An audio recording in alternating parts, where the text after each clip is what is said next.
Começo falando através desse documentário a história de uma grande civilização, monumento histórico e uma cultura invejada em toda a sua época. Já existia uma civilização completa, que já fazia ferramentas de trabalho e grandes construções monolíticas. Considerada uma grande cidade, os seus trabalhos manuais fez dela uma cidade de referência para a época. E mesmo que ainda só resta vestígio desse povo, sua história é vista e lembrada até hoje. E no vídeo de hoje, vamos conhecer um pouco mais sobre a cidade de Caral. Mas antes, já deixa seu like e se inscreva no canal, assim você ajuda muito com o nosso trabalho.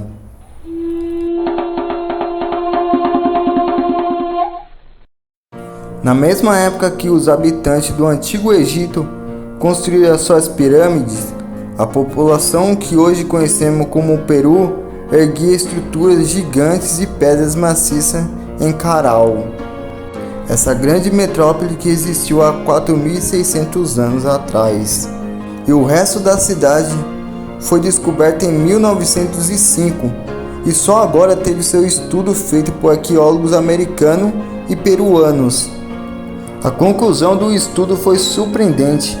Caral provavelmente foi o berço da civilização nas Américas.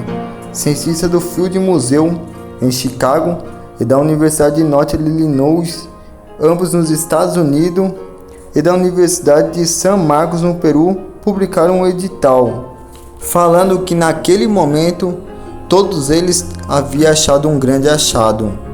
Os resultados da avaliação de peças coletada em Caral, a pesquisa revelou que a cidade teve seu auge no ano de 2627 a.C. Isso significa que o desenvolvimento da vida urbana nas Américas começou há cerca de 800 anos antes do que se acreditava ser a localidade de Lima, ou a 200 quilômetros de Lima. Caral caracteriza-se pela existência de uma zona central, com 6 plantões de pedra, ao redor do que seria a praça pública do local. Como conhecemos bem, toda a região dos Andes, os Incas constituem uma grande civilização que dominou uma ampla faixa de terras pelo território sul-americano. E por causa das condições geográficas da área, é dominada como uma civilização que floresceu na região litoral do Peru. E por volta de alguns séculos, os Incas estabeleceram um processo de expansão territorial que buscou os planaltos entre as montanhas andinas e planície do litoral pacífico. E sob o comando do imperador Pachacuti Yapaqui, outras populações foram militarmente subordinadas ao tomar a estrutura do começo do império. E os Incas eram os mais importantes autoridades em toda a época. E todos eles eram venerados como descendentes do Deus Sol. O imperador era o principal guardião de todos os bens pertencentes ao Estado, incluindo propriedade e de terras. E os terrenos cultiváveis eram divididos em 3 parcelas destinárias. A terra dos Incas era destinada ao rei e seus familiares. A terra do Deus Sol, que era controlada pelos seus sacerdotes. A elite da sociedade dos Incas, que estava composta pela família real. E toda a separação dos cargos políticos da época era separado como sacerdotes, chefes militares, juízes, governadores, províncias e sábios locais. E um pouco mais abaixo, em uma posição mediana, temos os comerciantes, os artesãos, os que garantiam a circulação de mercadorias, que atestaram a presença de uma rica cultura. E todos os camponeses não era diferente. Eles tinham que se organizar através de um extenso grupo conhecido como família, que ficava conhecido com o nome de Alili.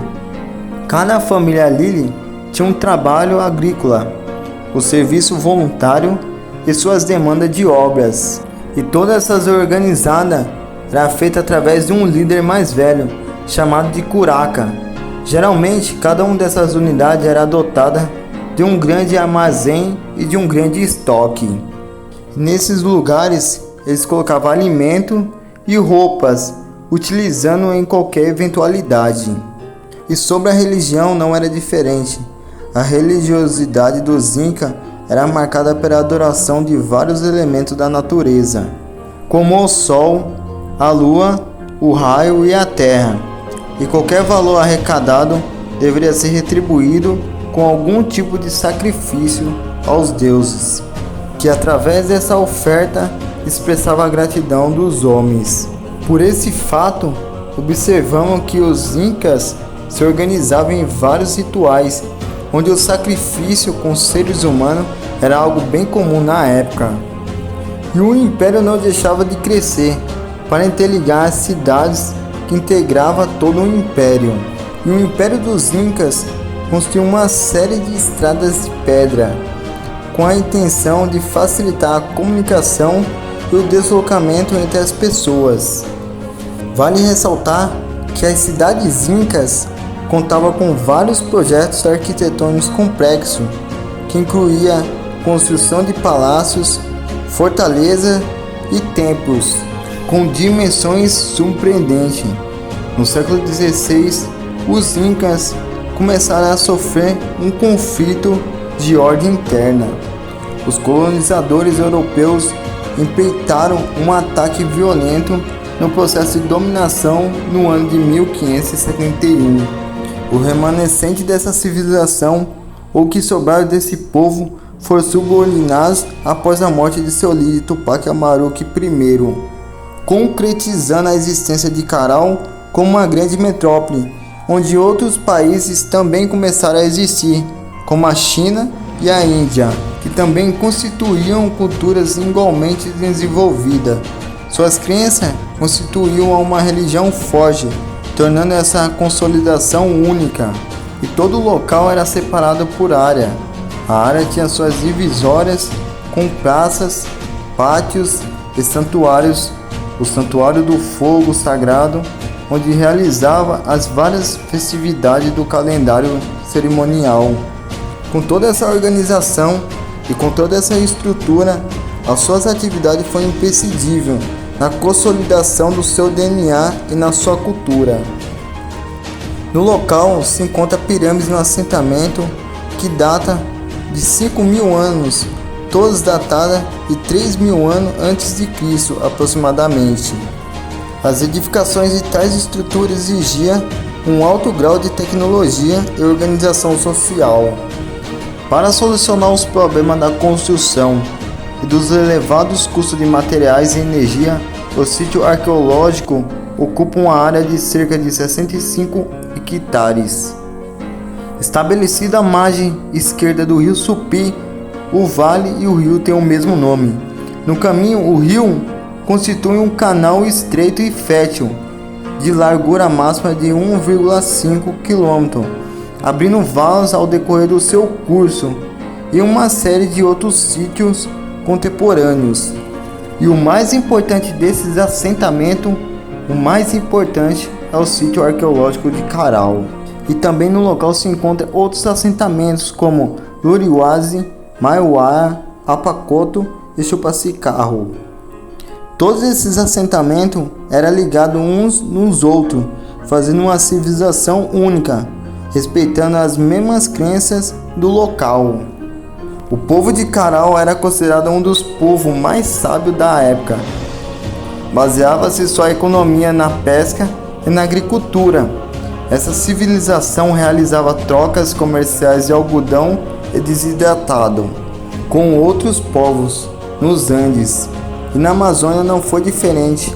Era feito um intercâmbio através de outros povos e outras culturas menores, como a região da Índia. A cidade de Caral consiste em 25 zonas arqueológicas, sendo Caral a mais importante por sua forte concentração de objetos encontrados ao seu redor. E provavelmente a capital de Caral seria o centro administrativo de tudo, onde suas pirâmides de moradia era dividida por separações e padrões de realeza. E todos esses edifícios residentes eram movidos e separados de zonas de terremoto. E no local havia um lugar onde o fogo ficava sempre aceso. E todos os artesãos fabricavam tecidos com fibras, ardonos com pernas e molusco, além de instrumentos musicais feitos com ossos dos pássaros condor. E alguns desses trabalhos foi achado e hoje se encontra no Museu Arqueológico da Universidade de São Marcos, em Lima, e as grandes construções ainda estão nas ruínas. O Centro Histórico de Caral foi descoberto em 1994 pela antropóloga e arqueóloga peruana Ruth Xande Solis. Foi divulgado em 1997. Começou a receber visitas e turistas em 2001. No ano anterior, teve seu centro histórico melhorado, onde os turistas poderiam passar entre os locais sem poder se esbarrar em qualquer coisa histórica. E todo esse centro histórico de Caral é protegido desde 2005 e é um dos patrimônios cultural da Unesco. Todos esses achados arqueológicos fazem a gente refletir o quanto uma civilização foi importante na construção do mundo. Esses achados se faz presente até os dias de hoje graças a histórias e pesquisa de grandes arqueólogos e historiadores. Espero que vocês tenham gostado desse vídeo. Se você gostou e chegou até aqui, deixe aquele like, se inscreva no canal e ative o sininho de notificações. Assim você ajuda a gente a compartilhar esse trabalho para mais pessoas. Até a próxima, aquele abraço.